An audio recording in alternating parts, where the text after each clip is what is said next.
Welcome. In this short tutorial, I'll be showing you how to get your Airtable API key. All right. So first up, go ahead and log into your Airtable account. Or if you have the app, just go ahead and open it up. Now, once you're in here on your dashboard, go ahead and go to the top right and click on your profile. Okay. Click on it. Now locate Builder Hub. All right. Click on Builder Hub.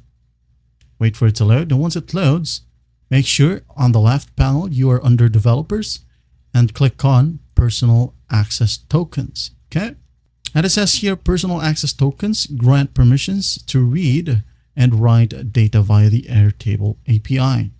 Just click on Create Token. Now name the token itself, like for example, Sample Project API. All right.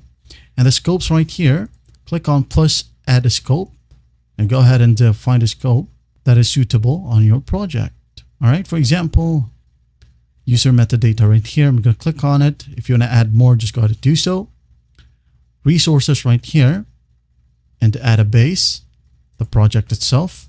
And then I'm just going to hit on create token. All right. As you can see here, we now have the API key.